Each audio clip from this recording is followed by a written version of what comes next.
नमस्ते साथीहरू, यस jokes tips YouTube च्यानलमा तपाईहरुलाई हार्दिक स्वागत गर्न चाहन्छु। आज पनि म नयाँ भिडियोको साथमा उपस्थित भएको छु। यस भिडियोलाई अन्तिमसम्म हेरी यस च्यानललाई लाइक, शेयर, सब्स्क्राइब र नजिकै रहेको बेल आइकन दबाउन नभुल्नुहोला। साथै हाम्रो फेसबुक पेज जोक्स टिप्सलाई लाइक गर्न नभुल्नुहोला।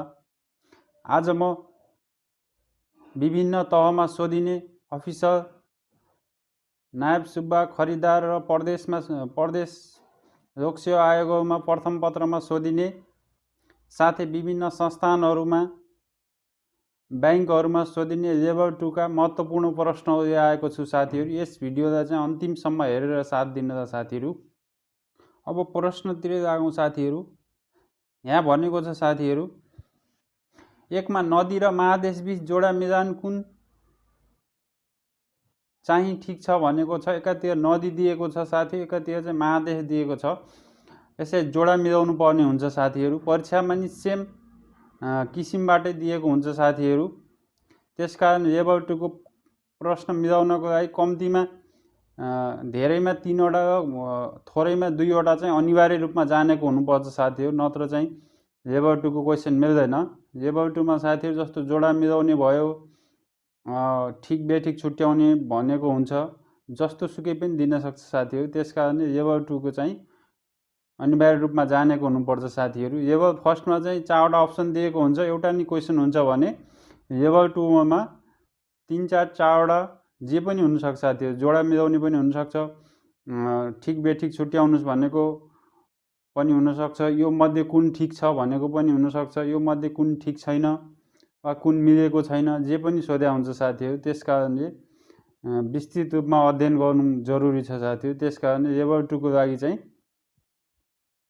कमसेकम त 2टा धेरैमा 3टा चाहिँ जानेकै हुनुपर्छ साथीहरू, नत्र एक्जाममा गर्न सकिँदैन। अब प्रश्नतिर लागौँ साथीहरू। प्रश्न नम्बर 1 रहेको छ, नदी र महादेशबीच जोडा मिलान तलको कुन चाहिँ ठिक छ भनेको छ। एकातिर नदी दिएको छ साथीहरू, अर्कोतिर चाहिँ महादेश दिएको छ। नाइल नदी कहाँ पर्छ साथीहरू, थाहै होला। नाइल नदी चाहिँ अफ्रिकामा रहेको छ। ए को 3 रहेको छ साथीहरू। त्यसकारण अप्सनबाट चुज गर्न पनि सक्नुहुन्छ साथीहरू। ए को 3 चाहिँ कुनमा रहेको छ, अप्सन बी मा रहेको छ साथी। ए को 3 भने अरूमा चाहिँ छैन। त्यसकारण यसको राइट एन्सर के हो, क नै ख रहेको छ साथीहरू। त्यसकारणले किनभने यहाँ ए मा 3 मात्रै रहेको छ, किनभने यसको राइट एन्सर ए को चाहिँ 3 नै हो। त्यसकारण अरू अप्सनमा ए को 4 छैन, 4 छ, कसैमा ए को 1 छ। त्यसकारणले राइट एन्सर चाहिँ ख नै हुन्छ साथीहरू। कोही कहीँ एकदमै सजिलो गरेर दिएको हुन्छ, कुनै साथीहरू 3टा चाहिँ अनिवार्य रूपमा मिलाउनु पर्ने हुन्छ। त्यसकारणले अब क्वेसन प्याटर्न कस्तो दिएको हुन्छ त्यो अनुसार गर्नुपर्ने हुन्छ। अब नाइल चाहिँ अफ्रिकामा रहेको छ, ए को 3, अमेजन बी चाहिँ दक्षिण अमेरिकामा, बी को 4, त्यसै गरी मरे डार्जिलिङ सी को 1 चाहिँ अस्ट्रेलियामा रहेको छ मरे डार्जिलिङ। त्यसै गरी डी भोल्गा, डी को 2 रहेको छ। डी को 2 चाहिँ डी भोल्गा चाहिँ युरोपमा रहेको छ साथीहरू। त्यसकारण राइट एन्सर चाहिँ ख हुन्छ साथीहरू। त्यसै गरी प्रश्न नम्बर 2, समूह 1 र समूह 2 बीच जोडा मिलाइ कोडबाट सही उत्तर छनौट गर्नुहोस् भनेको छ। समूह 1 र समूह 2 दिएको छ। समूह 1 मा चाहिँ महादेशहरू दिएको छ भने समूह 2 मा चाहिँ यसको विशेषता रहेको छ साथीहरू। विशेषता दिएको छ, जस्तो अफ्रिका महादेशलाई के भनिन्छ, सानो महादेश भनिन्छ कि अँध्यारो भनिन्छ कि नयाँ संसार भनिन्छ कि प्रायद्वीपको प्रायद्वीप भनिन्छ, कुन चाहिँ भनिन्छ साथीहरू। त्यसकारणले यसलाई चाहिँ अफ्रिकालाई चाहिँ अँध्यारो महादेश भनिन्छ। ए को 2 रहेको छ साथीहरू। ए को 2 कुनमा छ, यहाँ अप्सनबाट पनि मिलाउन सक्नुहुन्छ। ए को 2 चाहिँ क र ख मा रहेको छ साथीहरू। त्यसकारण अब राइट हुन सक्ने भनेको क र ख नै हो। त्यसकारण ग र घ चाहिँ रङ भइसक्यो साथीहरू, किनभने ए को 3 रहेको छ, ए को 4 रहेको छ घमा। त्यसकारण राइट एन्सर अब क र ख मा खोज्नुपर्छ हामीले साथीहरू। त्यसकारणले अब यो ग र घलाई चाहिँ छोडिदिउँ, क र ख मा चाहिँ राइट एन्सर रहेको छ साथीहरू। त्यसकारण अब बी मा रहेको छ। बी चाहिँ के हो, बी को 4, प्रायद्वीपको प्रायद्वीप पनि युरोप महादेश हो साथीहरू। त्यसकारण बी को 4 बीको 4 र क र ख दुईटैमा बीको 4 नै रहेको छ, सेम नै रहेको छ साथी, यहाँसम्म पनि मिलिरहेको छ। त्यसकारण अब सी अस्ट्रेलिया चाहिँ के हो, सानो महादेश, सीको 1, सीको 1 कुनमा रहेको छ साथीहरू, सीको 1 चाहिँ कमा रहेको छ, त्यसकारण यसको राइट एन्सर के रहेको छ, क रहेको छ साथीहरू। तपाईँले पनि मिलाएर हेर्न सक्नुहुन्छ साथीहरू। त्यसै गरी प्रश्न नम्बर 3 रहेको छ, समूह 1 र समूह 2 बीच जोडा मिलाई कोडबाट सही उत्तर छनौट गर्नुहोस् भनेको छ साथीहरू। समूह 1 मा चाहिँ सौर्यमण्डल दिएको छ, भारत कसले पत्ता लगाएका हुन् भनेर समूह 2 मा दिएको छ भने समूह 1 मा चाहिँ यो कुन कुन समूहहरू कसले पत्ता लगाएको भनेर दिएको छ।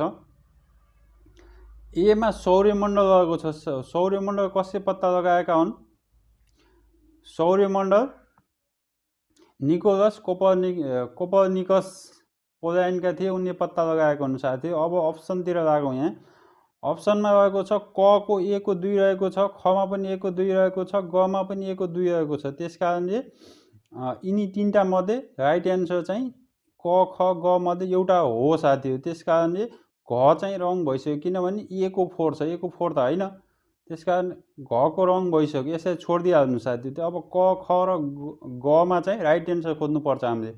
अब भारत कसले पत्ता लगाएका हुन्, बी को के रहेको छ 1, भास्को डी गामा पोर्चुगलका थिए उनी साथीहरू। भारत चाहिँ भास्को डी गामाले पत्ता लगाएका थिए। अब ए अप्सनमा खोजौँ साथीहरू। क ख ग मा बी को 3 रहेको छ, यो रङ भइसक्यो साथी, यो पनि रङ भइसक्यो क को चाहिँ। त्यसकारण अब ख र ग मा राइट एन्सर खोज्नु पर्ने हुन्छ। बी को 1 रहेको छ, भारत भास्को डी गामाले नै पत्ता लगाएका हुन्, बी को 1, ख मा ग मा पनि बी को 1 रहेको छ, त्यसकारण अहिलेसम्म ख र ग राइट रहेका छन्। अब त्यसपछि फेरि सी पश्चिमी द्वीप समूह रहेको छ साथीहरू। सी को पश्चिमी द्वीप समूह चाहिँ क्रिस्टोफर कोलम्बसले इटालियन थिए उनी साथीहरू। क्रिस्टोफर कोलम्बसले पत्ता लगाएका थिए साथीहरू, त्यसकारण राइट एन्सर के भयो, ग रहेको छ। सी को 4 अनि डी को चाहिँ 3, न्युजिल्यान्ड चाहिँ अबेल जान्सजुन तस्मान, यिनी चाहिँ डच रहेका छन्। डच भनेको साथीहरू नेदरल्यान्डवासीलाई डच भनिन्छ, यो पनि थाहा पाइराख्नु होला। त्यसकारण प्रश्न नम्बर 4, समूह 1 र समूह 2 बीच जोडा मिलाइ कोडबाट सही उत्तर छनौट गर्नुहोस् भनेको छ साथीहरू। समूह 1 मा ग्रहहरू रहेको छ भने समूह 2 मा चाहिँ समूह 1 मा ग्रहको विशेषता रहेको छ भने समूह 2 मा चाहिँ ग्रहहरू रहेको छ। रातो ग्रह रहेको छ, रातो ग्रह चाहिँ कुन रहेको छ, रातो ग्रह साथीहरू, रातो ग्रह भनेको कुन हो भने मङ्गल रहेको छ साथीहरू, रातो ग्रह भनेको। त्यसै गरी निलो ग्रह पृथ्वी रहेको छ, ग्रहहरूको ग्रह अथवा राजाहरूको ग्रह, ग्रहहरूको राजा बृहस्पति। त्यसै गरी डी सुनौलो ग्रह चाहिँ शनि रहेको छ साथीहरू। अब यसलाई कोडमा छानौँ साथीहरू। कोडमा छान्दाखेरि ए को के रहेको छ, रातो ग्रह कुन हो, मङ्गल रहेको छ, ए को 3 रहेको छ। अब यसमा अप्सनमा हेरौँ साथी। क मा 1 को 2 रहेको छ, ख मा 1 को 3 रहेको छ, ग मा 1 को 2 रहेको छ, घ मा 1 को 3 रहेको छ। क र ग चाहिँ रङ भइसक्यो साथीहरू, किनभने ए को 2 रहेको छ, ए को अप्सन 2 त होइन, त्यसकारणले अब ख र घ मा चाहिँ राइट एन्सर रहेको छ साथी। अब यसमध्ये हामीले पत्ता लगाउनु पर्ने हो। अब त्यसपछि हेरौँ फेरि यहाँ के रहेको छ। त्यसपछि निलो ग्रह कुन हो, पृथ्वी रहेको छ, त्यसकारण बी को चाहिँ 4 नै रहेको छ। अनि ख मा पनि बी को 4 नै रहेछ। हामीले चाहिँ ख र घ मा एन्सर हेरिरहेछौँ साथीहरू, किनभने क र ग चाहिँ रङ भइसक्यो, यसलाई चाहिँ छोडिदिइसक्यौँ हामीले। त्यसकारण ख र घ मा हेर्दाखेरि बी को 4 रहेको छ, बी को पनि 4 रहेको छ, यो पनि यहाँसम्म राइट छ साथीहरू, ख र घ मा। अब त्यसपछि हेरौँ ग्रहहरूको राजा कुन हो, बृहस्पति, त्यसकारण बृहस्पति चाहिँ कुनमा रहेको छ, सी को 2 कुनमा रहेको छ, कुन अप्सनमा रहेको छ साथी, सी को 2 चाहिँ घ मा रहेको छ। भने यसको राइट एन्सर घ रहेको छ साथीहरू। त्यसै गरी सुनौलो ग्रह चाहिँ डीको चाहिँ 1 रहेको छ। सुनौलो ग्रह चाहिँ शनि रहेको छ साथीहरू। त्यसकारण राइट एन्सर चाहिँ घ रहेको छ। तपाईँले पनि मिलाएर हेर्नु होला साथीहरू, यसमा रङ हुनसक्छ भन्दाखेरि मिस्टेक हुनसक्छ। त्यसै गरी प्रश्न नम्बर 5 रहेको छ, समूह 1 र समूह 2बाट जोडा मिलाइ कोडबाट सही उत्तर छनौट गर्नुहोस् भनेको छ। समूह 1 मा सबैभन्दा बढी उत्पादन गर्ने हो, जुनसुकै चिज पनि सबैभन्दा बढी उत्पादन गर्ने देशहरू रहेको छ भने यता चाहिँ कुन कुन देशहरू रहेका छन् तिनीहरू भन्ने दिएको छ। एमा सबैभन्दा बढी जुट उत्पादन गर्ने देश रहेको छ। एमा सबैभन्दा बढी जुट उत्पादन गर्ने देश। त्यसै गरी बीमा चाहिँ सबैभन्दा बढी सुर्ती उत्पादन गर्ने देश। सीमा सबैभन्दा बढी केरा उत्पादन गर्ने देश। डीमा सबैभन्दा बढी आँप उत्पादन गर्ने देश भनेको छ साथीहरू। समूह 2 मा 1 मा अस्ट्रेलिया, 2 मा भारत, 3 मा चीन, 4 मा बङ्गलादेश दिएको छ साथीहरू। सबैभन्दा बढी जुट उत्पादन गर्ने देश कुन हो साथीहरू? ए को 4 रहेको छ, बङ्गलादेश रहेको छ साथी। अब अप्सनमा छानौँ यहाँ साथीहरू। यहाँ ए को 4 नै रहेको छ, बी खमा पनि बी को 4 नै, ए को 4 नै रहेको छ, गमा पनि ए को 4 नै रहेको छ भने घमा चाहिँ ए को 3 रहेको छ। त्यसकारण घ चाहिँ रङ भइसक्यो साथी। यसलाई चाहिँ छोडिदिइहाल्नुहोस्, यो परीक्षामा पनि सेम गर्नु होला साथीहरू। अब तपाईँले राइट एन्सर खोज्ने भनेको क, ख र गमा हो, किनभने यहाँ चाहिँ ए को अप्सन 4 नै रहेको छ। त्यसकारण अब फेरि यहाँ जाउँ, बी को सबैभन्दा बढी सुर्ती उत्पादन गर्ने देश कुन हो? सबैभन्दा बढी सुर्ती उत्पादन गर्ने देश चाइना रहेको छ साथीहरू। त्यसकारण बी को 3, बी को 3 भनेपछि क र खमा बीमा 3 रहेको छ भनेपछि ग चाहिँ रङ भयो, किनभने बी चाहिँ बी को 2 अप्सन होइन। त्यसकारण क र खमा चाहिँ राइट एन्सर रहेको छ साथी। यो ग पनि हराइसक्यो, यहाँ रङ भइसक्यो। त्यसकारणले फेरि अब हेरौँ, सबैभन्दा बढी केरा उत्पादन गर्ने देश कुन हो? केरा उत्पादन गर्ने देश अस्ट्रेलिया रहेको छ, सी को 1। त्यसकारणले राइट एन्सर कुन हो? क हो साथीहरू। सी को 1 हो भने सबैभन्दा बढी आँप उत्पादन गर्ने देश चाहिँ भारत रहेको छ साथी, डी को 2 रहेको छ। त्यसकारण राइट एन्सर चाहिँ क रहेको छ साथीहरू। तपाईँले इक्जाममा छान्दा पनि सेम टु सेम छान्नु होला, कुनै अप्सनबाट हेर्दा पनि सजिलो हुन्छ भने साथीहरू। कुनै चाहिँ तपाईँले जस्तो अब अप्सनहरू दिएको हुन्छ, एउटै सेम अप्सन दिएको हुन्छ, कुनैमा 2टा मिलाउनु पर्ने हुन्छ, कुनैमा 3टा नै मिलाउनु पर्ने हुन्छ साथीहरू। कोही अलि सजिलो दिएको हुन्छ, त्यस कारणले तपाईँले मिलाएर हेर्नुपर्ने हुन्छ साथीहरू। त्यसै गरी प्रश्न नम्बर 6 रहेको छ, विश्वका भूपरिवेष्टित राष्ट्र र ती राष्ट्र रहेका महादेशबीच जोडा मिलाइ कोडबाट सही उत्तर छनौट गर्नुहोस् भनेको छ साथीहरू। यो चाहिँ भूपरिवेष्टित राष्ट्र दिएको छ भने कुन कुन महादेशमा रहेको छन् त्यसै जोडा मिलाउनुहोस् भनेको छ साथीहरू। देश 1 मा लाओस रहेको, ए को कुन हो? एसिया। बी ए को एसिया भने ए को 2 एसियामा पर्छ। अब ए को 2 कुन रहेको छ? यहाँ हेर्नु, ए को 2 चाहिँ क, ख, ग सम्म ए को 2 रहेको छ। त्यसकारण राइट एन्सर यिनी 3टा मध्ये एउटा हो साथीहरू। त्यसकारणले तपाईँहरूले अब यिनी 3टा मध्ये एउटा राइट एन्सर यसमा खोज्ने हो साथीहरू। घ चाहिँ रङ भइसक्यो। त्यसै गरी बी सान मारिनो कुन देशको कुन महादेशमा रहेको छ भने युरोप, बी को 1 रहेको छ साथीहरू। बी को 1 भनेको के हो? बी को 1 चाहिँ क र खमा रहेको छ। बी अप्सनको 1 पनि कमा रहेको छ, खमा पनि बी को 1 नै अप्सन रहेको छ भने ग चाहिँ रङ भयो साथीहरू। त्यस कारणले अब क र खमा राइट एन्सर चाहिँ हामीले पत्ता लगाउनु पर्छ। अब चाहिँ माथि जाम क्वेसनमा। पाराग्वे कहाँको रहेको छ? दक्षिण अमेरिकाको भूपरिवेष्टित राष्ट्र चाहिँ पाराग्वे रहेको छ साथीहरू। दक्षिण अमेरिकामा 2वटा मात्रै भूपरिवेष्टित राष्ट्र छन्, बोलिभिया र पाराग्वे साथीहरू। जसलाई साथीहरू यो पाराग्वे चाहिँ आफ्नै देशको सिक्का पनि छैन, त्यसरी पनि पढ्न सक्नुहुन्छ साथीहरू। जस्तो एउटै कुरामा धेरै चिजहरू लिङ्क गरेर पढ्नुभयो भने साथीहरू धेरै कुरा थाहा पाउन सकिन्छ अथवा धेरै कुरा जान्न सकिन्छ साथीहरू।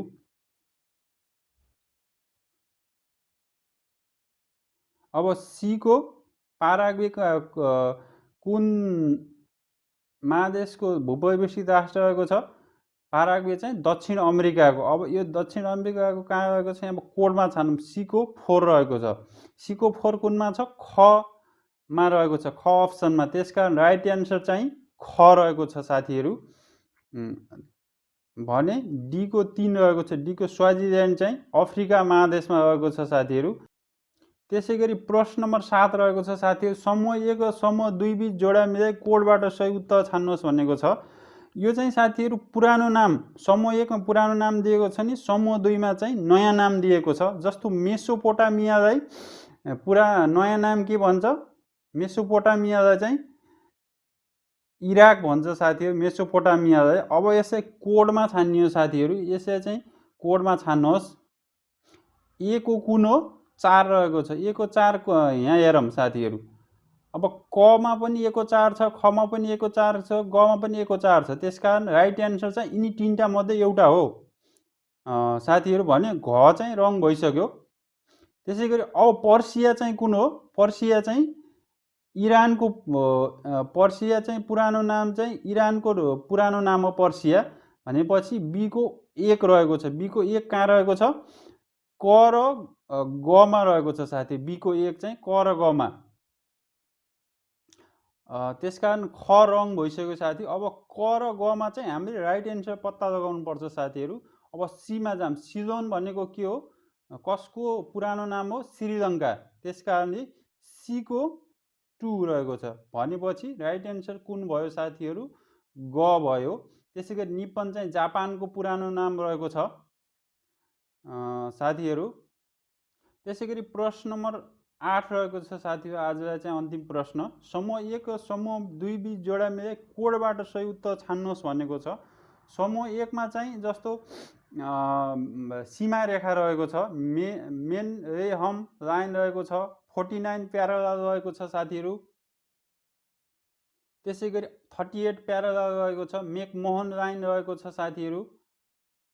यो 1 मा मेन हे र हम लाइन चाहिँ कुन रहेको छ साथीहरू? मेन हे र हम लाइन चाहिँ रसिया र फिनल्यान्ड बीचको सीमा रेखा रहेको छ साथीहरू। रसिया र फिनल्यान्ड बीचको सीमा रेखा। भने 49 प्यारालल, यो 49 प्यारालल चाहिँ कुन देशको सीमा रेखा रहेको छ साथीहरू? यो चाहिँ संयुक्त राज्य अमेरिका र क्यानाडा बीचको सीमा रेखालाई 49 प्यारालल भनिन्छ साथीहरू।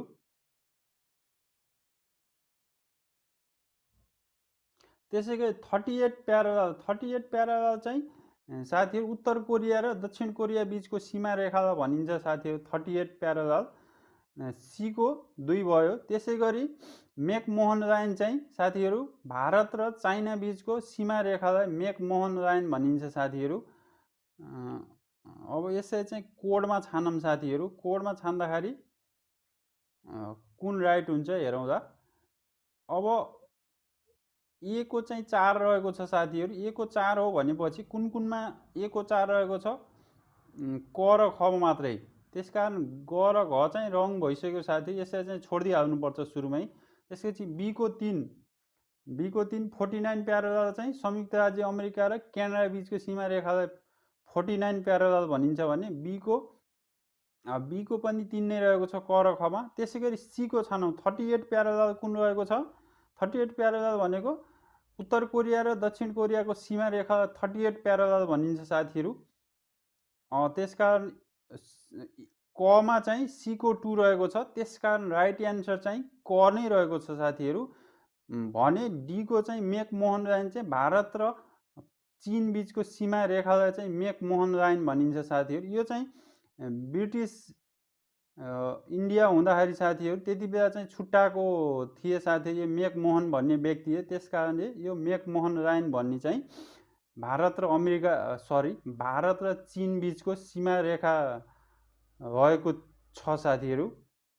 आजको भिडियोमा यति नै साथीहरू। यस्तै नयाँ नयाँ भिडियो हेर्नको लागि यस च्यानललाई सब्सक्राइब गर्नुहोला, नजिकै रहेको बेल आइकन दबाउन नभुल्नुहोला साथीहरू। भिडियो कस्तो लागिरहेको छ कमेन्ट बक्समा कमेन्ट गर्नुहोला।